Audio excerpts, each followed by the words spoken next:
ನಮಸ್ಕಾರ ಸ್ನೇಹಿತರೆ. ಮಮತಾ ಬ್ಯಾನರ್ಜಿ ಅವರು ಕಟ್ಟ ಕಡೆಯ ದಾಳವನ್ನ ಉರುಳಿಸೋದಿಕ್ಕೆ ಸುಪ್ರೀಂ ಕೋರ್ಟ್ ವರೆಗೂ ಹೋದ್ರು. ಅದು ವಕೀಲೆಯಾಗಿ ಕರಿ ಕೋಟ್ ಹಾಕೊಂಡು ತಮ್ಮ ಕೇಸನ್ನ ತಾವೇ ವಾದ ಮಾಡೋದಿಕ್ಕೆ. ನಾನು ಸಹ ವಕೀಲೆ, LLB ಮಾಡಿದ್ದೇನೆ, ನನ್ನ ಕೇಸನ್ನ ನಾನೇ ವಾದ ಮಾಡ್ತೀನಿ ಅಂತ ಮಮತಾ ಬ್ಯಾನರ್ಜಿ ಹೋಗಿದ್ದು. ಪ್ರಾರಂಭದಲ್ಲಿ ಮಮತಾ ಬ್ಯಾನರ್ಜಿ ಅವರು ಕೋರ್ಟ್ ನಲ್ಲಿ ಹಿಂದಿನ ಸೀಟಲ್ಲಿ ಕೂತಿರ್ತಾರೆ. ಕಪಿಲ್ ಸಿಬಲ್ರು ಮಮತಾ ಕೇಸನ್ನ ವಾದ ಮಾಡ್ತಾ ಇರ್ತಾರೆ. ಮಧ್ಯ ನಂದೆಲ್ಲಿಡ್ಲಿ ನಂದ ಗೋಪಾಲ ಅಂತ ಮಮತಾ ಬ್ಯಾನರ್ಜಿ ಎಂಟ್ರಿ ಆಗುತ್ತೆ.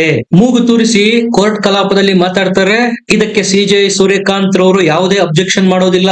ಮಮತಾ ಬ್ಯಾನರ್ಜಿ ವಾದ ಮಾಡೋದಕ್ಕೆ ಅವಕಾಶ ಸಹ ಮಾಡ್ಕೊಡ್ತಾರೆ. ಇದೇನು ಚುನಾವಣಾ ಭಾಷಣವೇನೋ ಅನ್ನೋ ರೀತಿನಲ್ಲಿ ಸುಪ್ರೀಂ ಕೋರ್ಟ್ ನಲ್ಲಿ ಮಮತಾ ಬ್ಯಾನರ್ಜಿ ವಾದ ಮಾಡಿದ್ದು. ತಳ ಬುಡ ಅತ ಪತ ಒಂದೂ ಇಲ್ಲ, ಏನೇನೋ ಬಡಬಡಾಯಿಸೋದಕ್ಕೆ ಶುರು ಮಾಡ್ತಾರೆ ಮಮತಾ ಬ್ಯಾನರ್ಜಿ. CJI ಸೂರ್ಯಕಾಂತ್ ರವರು ಕೇಳೋವರೆಗೂ ಪೇಷನ್ಸ್ ಇಂದ ಕೇಳಿ ಕೊನೆಗೆ ಮಮತಾರ ಗರ್ವ ಭಂಗ ಮಾಡಿ ಸುಪ್ರೀಂ ಕೋರ್ಟ್ ನಿಂದ ಓಡಿಸಿರೋದು. ಒಬ್ಬ ಮುಖ್ಯಮಂತ್ರಿಯಾಗಿ ಕೋರ್ಟ್ಗೆ ನುಗ್ಗಿ ಕೇಸ್ನ ಬಗ್ಗೆ ವಾದ ಮಾಡೋದು, ಸರ್ಕಾರದ ಕೇಸನ್ನ ಅಥವಾ ತಮ್ಮ ಕೇಸನ್ನೇ ವಾದ ಮಾಡೋದು ತಪ್ಪು ಸಂದೇಶ ರವಾನೆ ಮಾಡಿದಂತಾಗತ್ತೆ. ಯಾಕಂದ್ರೆ ಅವ್ರೇನು ಸಾಮಾನ್ಯ ವ್ಯಕ್ತಿ ಅಲ್ಲ ಅಥವಾ ಸಾಮಾನ್ಯ ಲಾಯರ್ ಅಲ್ಲ. ಒಂದು ರಾಜ್ಯವನ್ನು ರೆಪ್ರೆಸೆಂಟ್ ಮಾಡ್ತಕ್ಕಂತ CM ಕೋರ್ಟ್ಗೆ ನುಗ್ಗೋದ್ರಿಂದ ಏನಾಗುತ್ತೆ? ನ್ಯಾಯಾಂಗ ವ್ಯವಸ್ಥೆಯ ಮೇಲೆ ಇನ್ಫ್ಲೂಯೆನ್ಸ್ ಮಾಡಿದಂತಾಗತ್ತೆ, ಪ್ರಭಾವ ಬೀರಿದಂತಾಗತ್ತೆ. ಚುನಾವಣಾ ಗಿಮಿಕ್ ಇದು. ಅನುಕಂಪ ಸೃಷ್ಟಿ ಮಾಡೋದಕ್ಕೆ, ಅನುಕಂಪದ ಅಲೆ ಸೃಷ್ಟಿ ಮಾಡೋದಕ್ಕೆ ಮಮತಾ ಬ್ಯಾನರ್ಜಿ ಈ ನಾಟಕ ಮಾಡಿರೋದು ಬಿಜೆಪಿ ಅವರು ಆರೋಪ ಮಾಡ್ತಾ ಇದ್ದಾರೆ. ಮಮತಾರ ಈ ವಾದ ಕೇಳಿದ ಸುಪ್ರೀಂ ಕೋರ್ಟ್ ಹೇಳಿದ್ದೇನ್ ಗೊತ್ತಾ? ಕಪಿಲ್ ಸಿಬಲ್ಲು, ಅಭಿಷೇಕ್ ಮನು ಸಿಂಘ್ವಿ ಅಂತಹ ದಾಂಡಿಗ ವಕೀಲರನ್ನ ಇಟ್ಟಿದ್ದೀರಾ, ಉತ್ತಮವಾಗಿ ವಾದ ಮಾಡ್ತಾ ಇದ್ದಾರೆ, ನೀವು ಬರೋ ಅಗತ್ಯ ಏನಿತ್ತು? CM ಮಮತಾ ಬ್ಯಾನರ್ಜಿಗೆ ಸುಪ್ರೀಂ ಕೋರ್ಟ್ ಕೇಳಿರೋದು.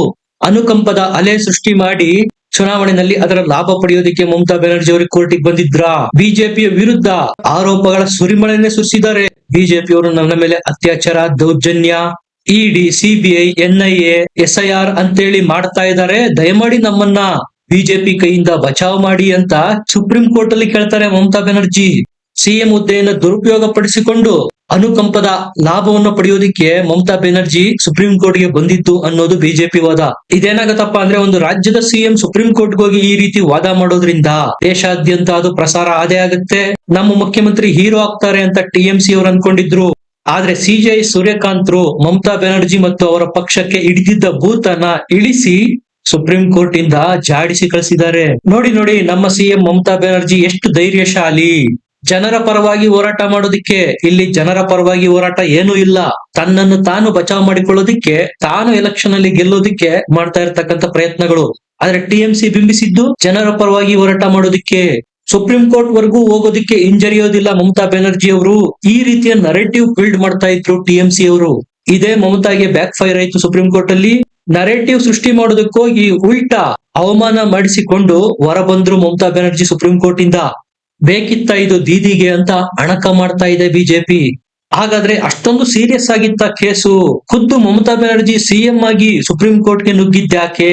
ಈ ಕೇಸ್ ಬೇರೆ ಯಾವುದೋ ಅಲ್ಲ, ಅಕ್ರಮ ಬಾಂಗ್ಲಾ ವಲಸಿಗರನ್ನ ಬಚಾವ್ ಮಾಡೋದಿಕ್ಕೆ ದೀದಿ ಎಳೆದಿರ್ತಕ್ಕಂಥ ಷಡ್ಯಂತ್ರ, ತಮ್ಮ ವೋಟ್ ಬ್ಯಾಂಕ್ ಅನ್ನ ಭದ್ರ ಮಾಡಿಕೊಳ್ಳೋದಿಕ್ಕೆ ದೀದಿ ಶುರು ಮಾಡಿರುವ ಹೊಸ ನಾಟಕ ಅನ್ನುತ್ತೆ ಬಿಜೆಪಿ. ಮಮತಾ ಬ್ಯಾನರ್ಜಿ ಹೇಳಿರೋದು ಕೋರ್ಟ್ ಅಲ್ಲಿ, ನಾನು ಪೀಡಿತೆ, ನಮ್ಮ ವಿರುದ್ಧ ಬಿಜೆಪಿ ದೌರ್ಜನ್ಯ ಮಾಡ್ತಾ ಇದೆ, ಹೆಸರು ಮತದಾರರ ಪಟ್ಟಿಯಲ್ಲಿ ಮಿಸ್ ಮ್ಯಾಚ್ ಆಗ್ತಾ ಇದೆ ಅಂತೇಳಿ ಚುನಾವಣಾ ಆಯೋಗ ಪಶ್ಚಿಮ ಬಂಗಾಳದ ಜನರಿಗೆ ನೋಟಿಸ್ ಕೊಡ್ತಾ ಇದೆ. ನೋಟಿಸ್ ಕೊಡೋ ಹಕ್ಕು ಚುನಾವಣಾ ಆಯೋಗಕ್ಕೆ ಇಲ್ಲ, ಅದನ್ನು ವಾಪಸ್ ಪಡಿಬೇಕು ಅಂತ ಸುಪ್ರೀಂ ಕೋರ್ಟ್ ಚುನಾವಣಾ ಆಯೋಗಕ್ಕೆ ಆದೇಶ ಕೊಡಬೇಕು.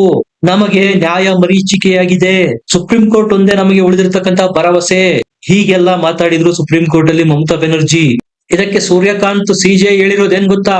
ಅಲ್ಲರಿ, ಇಷ್ಟೊತ್ತು ಮಾಡಿದ ಭಾಷಣ ಮಾತುಗಳೆಲ್ಲ ನಿಮ್ಮ ವಕೀಲರಾದ ಕಪಿಲ್ ಸಿಬಲ್ರು ಆಲ್ರೆಡಿ ವಾದ ಮಾಡಿಯಾಗಿದೆ. ನೀವು ಇಲ್ಲಿಗೆ ಬಂದು ಮಾಡಿದ ಸಾಧನೆ ಏನು? ಹೊಸದನ್ನು ಏನ್ ಹೇಳಿದ್ರಿ ನೀವು? ಇದನ್ನೇ ಪ್ರಶ್ನೆ ಮಾಡಿರೋದು CJI ಸೂರ್ಯಕಾಂತ್ರು. ಅಂದ್ರೆ ಶೋ ಆಫ್ ಮಾಡಕ್ ಬಂದಿದ್ರಾ? ಹೀರೋಗಿರಿ ತೋರ್ಸೋದಕ್ಕೆ ಬಂದಿದ್ರಾ?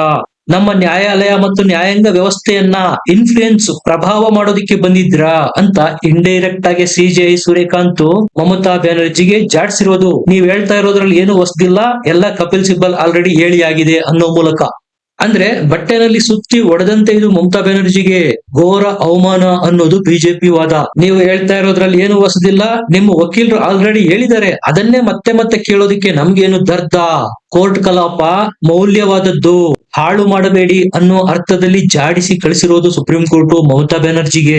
ಸ್ನೇಹಿತರೆ, ಸಿಂಪಲ್ ಮ್ಯಾಟರ್ ಇದ್ದಿದ್ದು, ಚುನಾವಣಾ ಆಯೋಗ ವೋಟರ್ ಲಿಸ್ಟ್ ಅಲ್ಲಿ ಯಾರೆಲ್ಲ ಹೆಸರುಗಳು ಮಿಸ್ ಮ್ಯಾಚ್ ಆಗಿತ್ತೋ ಅವರಿಗೆ ನೋಟಿಸ್ ಕೊಟ್ಟಿತ್ತು. ನಿಮ್ಮ ಬಳಿ ಇರ್ತಕ್ಕಂತಹ ದಾಖಲಾತಿಗಳನ್ನು ತೆಗೆದುಕೊಂಡು ಚುನಾವಣಾ ಆಯೋಗದ ಆಫೀಸ್ಗೆ ಬನ್ನಿ, ಮತ್ತೆ ನಿಮ್ಮ ಹೆಸರನ್ನು ಜೋಡಿಸಿಕೊಂಡು ಹೋಗಿ, ಅಷ್ಟೇ.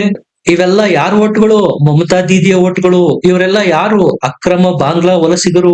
ಸಹಜವಾಗಿ ತಮ್ಮ ಓಟ್ಗಳು ಕಡಿಮೆ ಆಗೋ ಭಯ ಶುರುವಾಯಿತು ದೀದಿಗೆ.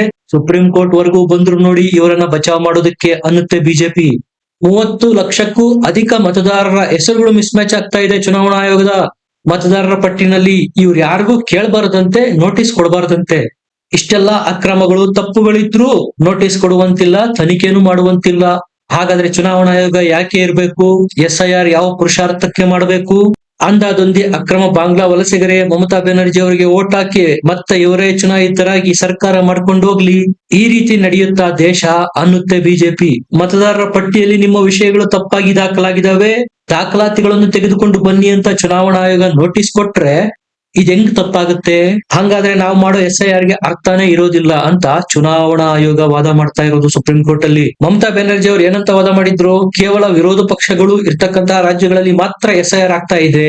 ಅದಕ್ಕೆ CJ ಸೂರ್ಯಕಾಂತ್ ಹೇಳಿದ್ದಾರೆ, ಉತ್ತರ ಪ್ರದೇಶದಲ್ಲಿ ಯಾವ ವಿರೋಧ ಪಕ್ಷದ ಅಧಿಕಾರ ಇದೆ?